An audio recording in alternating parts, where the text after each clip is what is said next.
Have you ever asked God for help and promised something in return, only to forget about it once life improved?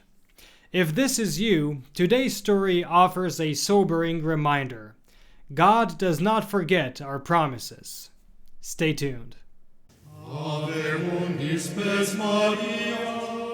Welcome to Following Padre Pio. Whether you're joining us for the first time or returning, we're glad you're here. Today's story from Padre Pio's life may inspire you in ways you didn't expect. And before we dive in, I want to let you know that we have a wonderful website full of spiritual resources, novenas, and articles to help you grow in faith. You can find a link in the description below. Now let's dive into today's story. Today's story is sourced from the book Stories of Padre Pio by Madame Caterina Tangari, a biographer and spiritual daughter of Padre Pio. It's a story of a miraculous healing, but even more, as you'll see, it is a story about the importance of keeping the promises we make to God. Listen to this. As was customary in many parishes, during Lent, a priest would go from house to house, blessing families in preparation for Easter. On one such visit, the chaplain who came to bless Madame Caterina's home asked if she would recommend to Padre Pio's prayers a nephew who was gravely ill. He is barely 18 years old, the priest explained. He has bronchial pneumonia. The family is desperate. There is very little hope. Only prayer can help him now. Above all, Padre Pio's prayer. Ask Padre Pio that the boy may not die and that the illness may leave no trace. Madame Tangari replied that she could do nothing. It would be impossible for her to travel to San Giovanni Rotondo in the coming days.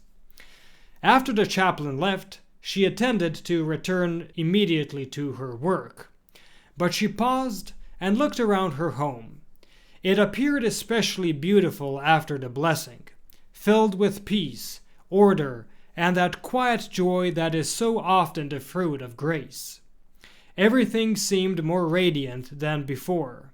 The flowers, the small details, the harmony of the household. And in the midst of this peace, a thought struck her. Am I really unable to do anything for this suffering family? She did not know the family. She did not know their surname, the address, or even the sick boy's name.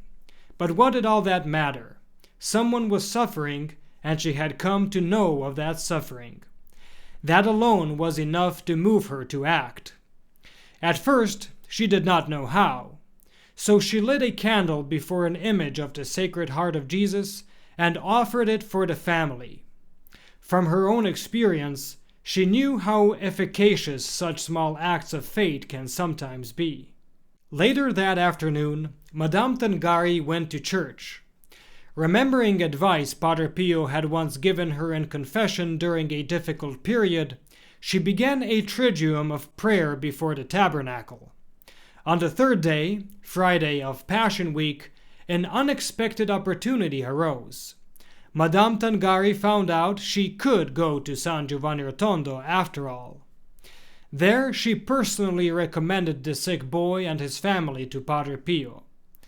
Let them consecrate the house and the family to the Sacred Heart of Jesus, Padre Pio said with his usual simplicity. When Madame Tangari later passed this advice to the chaplain, he responded with surprise.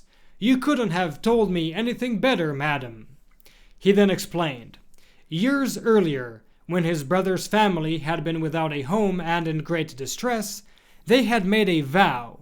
As soon as they found a suitable house, it would be consecrated to the Sacred Heart of Jesus. In their initial fervor, they had even purchased an image before which the consecration would take place. Soon afterward, a beautiful home was found, far beyond their expectations. But the vow was never fulfilled.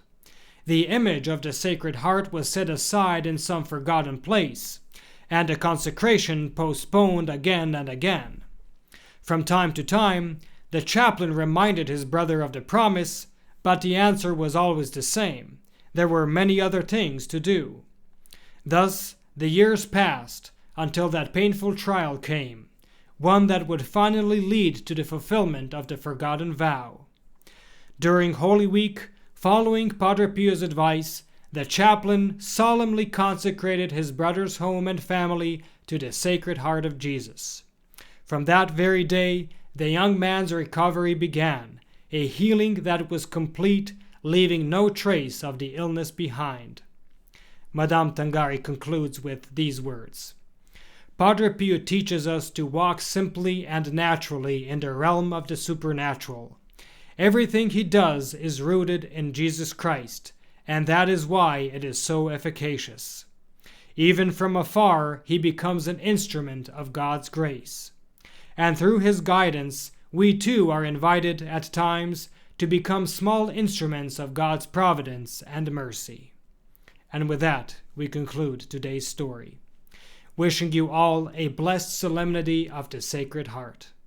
Thank you for watching. If you enjoyed this video, please like and share to help spread Padre Pio's message. Don't forget to subscribe and click the bell so you never miss our latest uploads. Want to deepen your connection with Padre Pio? Consider becoming a protected child of Padre Pio, a special way to grow spiritually and be part of our prayerful community. You'll find a link to the join page in the description below. Check out the recommended videos on the end screen or the links in the description for more inspiring content, including our Padre Pio Thoughts for the Day playlist. We also have a beautiful website full of spiritual resources, novenas, and articles to help you grow in faith, so feel free to check it out. May Our Lady and Padre Pio bless you, and we'll see you in the next video.